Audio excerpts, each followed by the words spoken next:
हाय, this सौम्य शर्मा। आज मैं बात करूंगी एक्ने की पॉसिबल ट्रीटमेंट्स क्या क्या होती हैं और हम कितना डोज ले सकते हैं, क्या सेफ डोज हैं और क्या कितना कॉन्सेंट्रेशन हमें लेना चाहिए और कौन से एक्ने को वो ट्रीट करती हैं और बेस्ट किसके लिए हैं। आपके ब्लैक हेड्स के लिए, आपके ड्राइनेस के लिए, आपके वाइट हेड्स के लिए, पस्ट्यूल्स के लिए, वैप्यूल्स के लिए, और माइल्ड के लिए है, माइल्ड एक्ने के लिए है कि मॉडरेट के लिए है या सीवियर एक्ने के लिए। तो आज मैं 5 मेडिकेशंस के बारे में डिस्कस करूँगी, तो आपके लिए वीडियो है, ध्यान से सुनिएगा। सबसे पहले आते हैं हम अपने एंटीबायोटिक्स पे। Antibiotics first line of treatment है एक्ने की और इसका बेसिक काम होता है आपके स्किन के ऊपर जो बैक्टीरिया है उसको किल करना और इन्फ्लेमेशन को रिड्यूस करना। इसलिए ये फर्स्ट अप्रोच ऑफ ड्रग है और हम 2 तरीके का एंटीबायोटिक्स देते हैं। सबसे पहला ओरल एंटीबायोटिक्स और दूसरा होता है टॉपिकल एंटीबायोटिक्स। टॉपिकल यानी जो स्किन के ऊपर लगाया जाता है। और मैं आपको एक और बात बता दूं, इसमें पर्जिंग नहीं होता। पर्जिंग यानी कोई भी आप मेडिकेशन चूज़ करते हो एक्ने का, उसमें यूजुअली फर्स्ट पर्जिंग होता है। पर्जिंग मतलब एक्ने और ज़्यादा निकल कर आता है और धीरे धीरे धीरे कम होता है, फिर एकदम ख़त्म सा होने लगता है। लेकिन एंटीबायोटिक्स में ऐसा नहीं है, पर्जिंग नहीं होती इसमें। और हम ओरल एंटीबायोटिक्स देते हैं 2 तरीके की, डॉक्सीसाइक्लिन देते हैं या फिर टेट्रासाइक्लिन देते हैं। और इसका डोज 200 से अबव नहीं देते और अब तो 50 to 100 mg पे ही स्टिक ऑन रखते हैं, क्योंकि एंटीबायोटिक रेसिस्टेंस काफ़ी कॉमन है और जिससे मेडिकेशन रेसिस्ट ना करे आपकी बॉडी को, इसलिए लोअर डोसेस पे ही रहते हैं। या शुरुआत तो खैर लोअर से ही करते हैं 25 to 50 से, जिससे रेसिस्टेंस काफ़ी लेट आए अगर आए तो। और इसका टाइम फ्रेम होता है 15 to 3 months। अगर ये 3 months में अपना काम नहीं करता तो हम कोई और मेडिकेशन पर जाते हैं।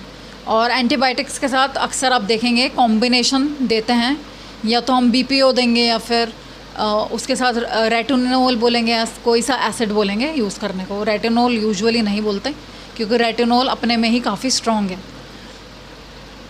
दूसरा टॉपिकल एंटीबायोटिक्स, उसमें आता है हमारा एरिथ्रोमाइसिन और क्लिंडामाइसिन। ये टॉपिकल मेडिकेशंस हैं, इसको हम अपने स्किन पे लगाएंगे। इसका भी असर देखने के लिए हमें 3 से 4 महीने रुकना पड़ेगा। अब चलिए बात करते हैं दूसरा यानी सबसे कॉमन ड्रग के बारे में, जो है एज़िलाइक एसिड। एज़िलाइक एसिड देखिए सबसे जेंटल और सॉफ्टर ड्रग है in comparison to other topical creams. ये सबसे जेंटल काम करती है क्योंकि ये सबसे कम ड्राइनेस कॉज करती है। इसके साइड इफ़ेक्ट्स भी काफ़ी माइल्ड रहते हैं अगर आते हैं किसी को। और एज़िलाइक एसिड एक नेचुरल कार्बोक्सिलिक एसिड है जो मिलता है हमारे ग्रेन्स में, यानी राई में, बार्ले में, हमारे गेहूं में, वीट में। जैसे मैंने बताया, जेंटलर और safer form of acne treatment है। और ये वाला टॉपिकल मेडिकेशन जनरली दिया जाता है सेफ गार्ड करने को कि आपको ज़्यादा ड्राइनेस ना हो, स्पेशली जिनकी बहुत ही सॉफ्ट स्किन है या फिर आपके अगर माइल्ड एक्ने है तो भी ये दिया जाता है।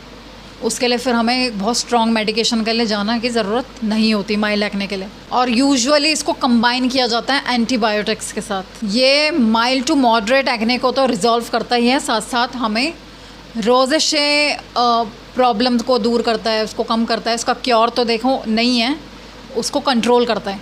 और साथ साथ डर्माटाइटिस को क्योर करता है। स्किन कैंसर लेटिग्नो मेलिग्ना के लिए भी यूज़ होता है। ये एक तरीके का मेलानोमा ही है जो कि प्री कैंसरस लीजन है।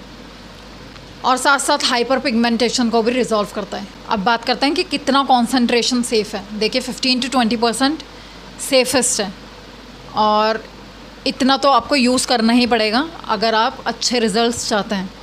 अब बात करते हैं इसके डिसएडवांटेजेस के बारे में। डिसएडवांटेज ये है कि ये थोड़ा लंबा टाइम लगाता है ठीक करने में आपके एक्ने, क्योंकि जेंटल फॉर्म है तो ऑब्वियस है ड्राइनेस कम करेगा, ऑयल रिडक्शन में स्लो काम करेगा, तो थोड़ा स्लो है ये।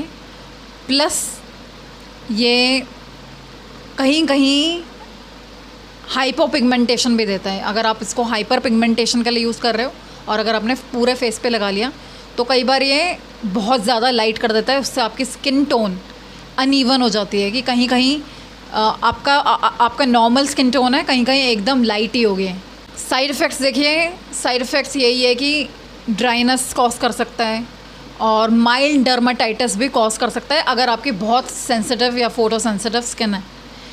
वैसे इसके बहुत माइल्ड साइड इफ़ेक्ट्स हैं, ऐसे कोई सीरियस साइड इफ़ेक्ट्स नहीं हैं, इसलिए ही एज़ेलाइक एसिड चूज़ किया जाता है। It's very gentle in comparison to other topical medications. अब बात करते हैं सैलिसाइलिक एसिड के ऊपर। देखिए, सैलिसाइलिक एसिड एज़ेलाइक एसिड से स्ट्रॉन्ग फॉर्म ऑफ मेडिकेशन है और सैलिसाइलिक एसिड जो है यूज़ होता है आपके स्किन का थिकनेस को कम करने के लिए। आपने कॉन्स और कैलसिस के बारे में सुना होगा, वॉट्स के बारे में सुना होगा। तो ये जब थिक स्किन फॉर्म हो जाती है हमारे फिंगर्स पे या पाम्स पे या हमारे पाँव पे, तो हम सैलिसाइलिक एसिड यूज़ करते हैं जिससे ये ब्रेक डाउन कर दे उस थिक स्किन को। तो ये ट्रीट करती है कॉन्स को, कैलसिस को, वॉट्स को, सोरियासिस को और साथ साथ माइल्ड टू मॉडरेट एक्ने को भी।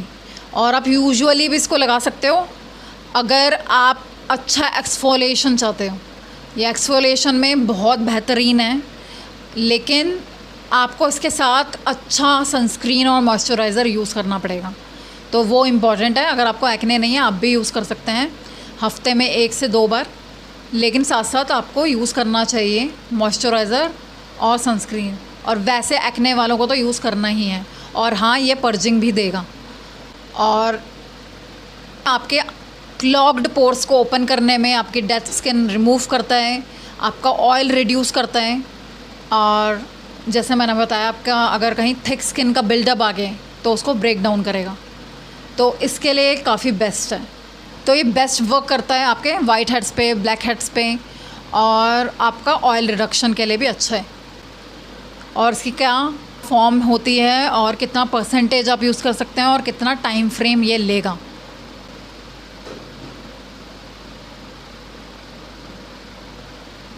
आप इसका स्क्रीनशॉट ले सकते हैं।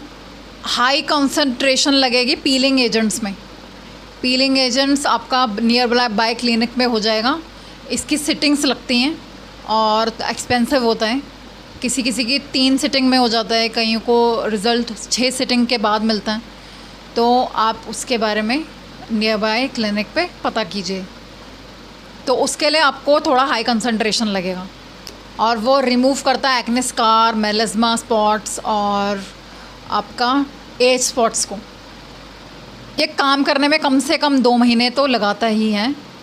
8 से 12 हफ्ते का टारगेट लेकर आप चलिए।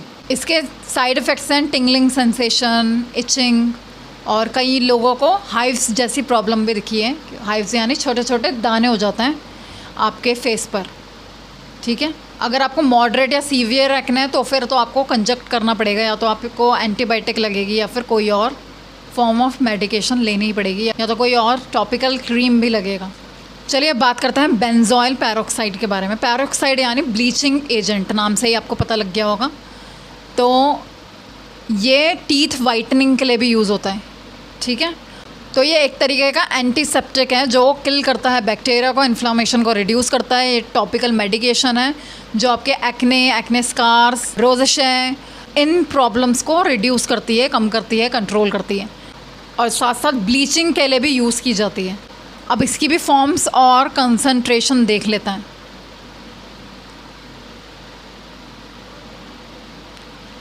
देखिए इसका देखिए इसको स्लोली आप यूज़ कीजिए, सबसे छोटा कंसंट्रेशन से यूज़ कीजिए, क्योंकि ये ड्राइनेस बहुत कॉज करता है।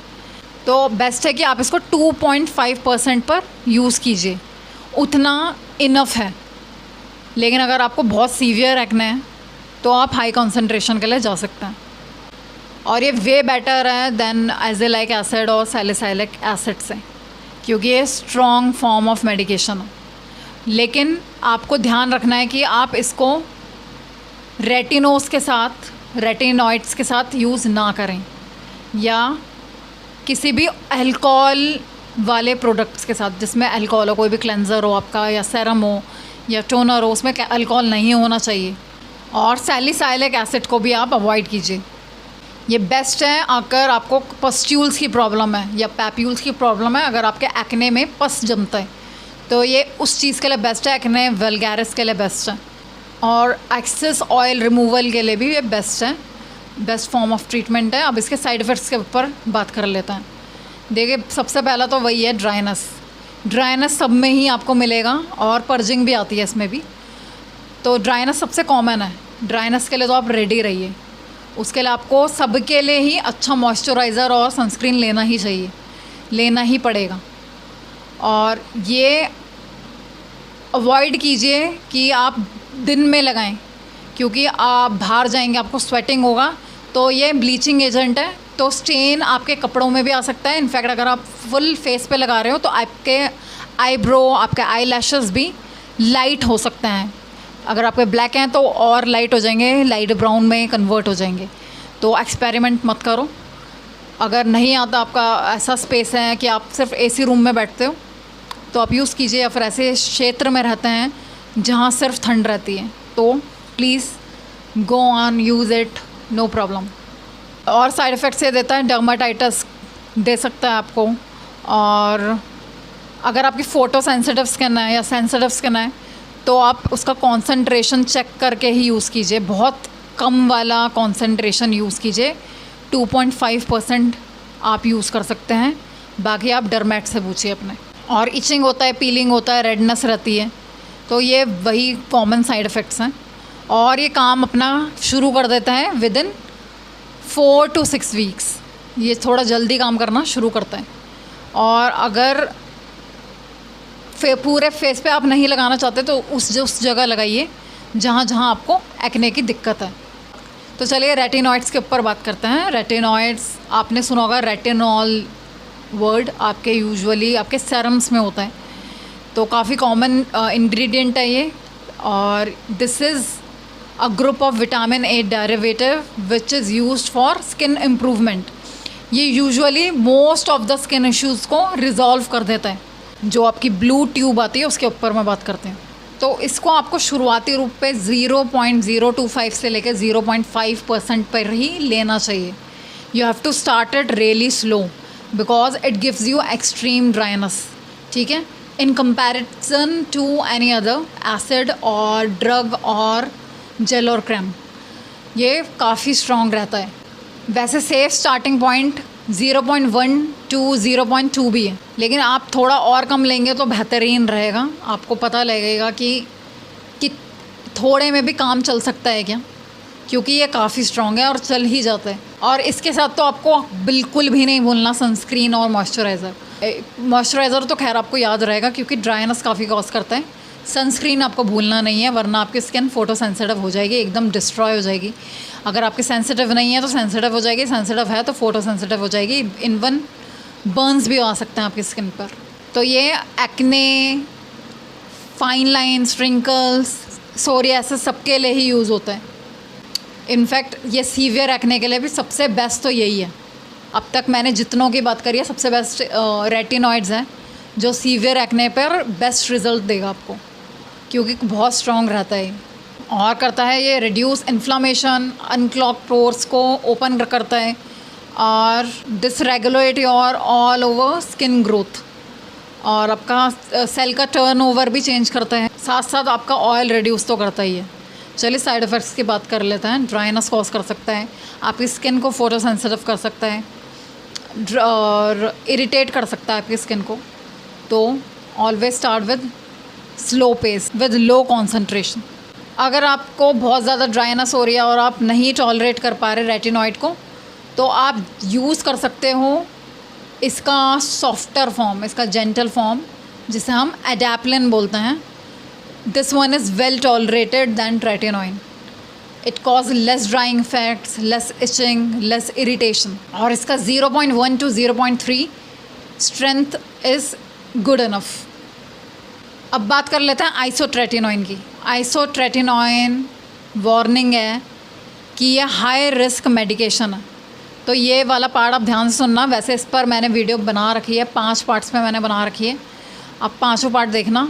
इसका ड्रग का डोज कितना होना चाहिए आपके बॉडी वेट पे डिपेंड करता है, वो आप पार्ट 3 देख लेना, मैंने बना रखा है कि how to calculate cumulative dosage of Accutane और आइसोट्रेटिनोइन। एक्यूटेन इसका पहले नाम होता था, अब चेंज होकर आइसोट्रेटिनोइन हो गया। मॉडरेट टू सीवियर एक्ने के लिए सब बहुत अच्छा है, ये परमानेंटली वैनिश कर सकता है आपके acne, but it's quite difficult to retain on this medication क्योंकि साइड इफ़ेक्ट्स बहुत सारे हैं और आपको इस टाइम अपनी केयर भी काफ़ी करनी पड़ती है।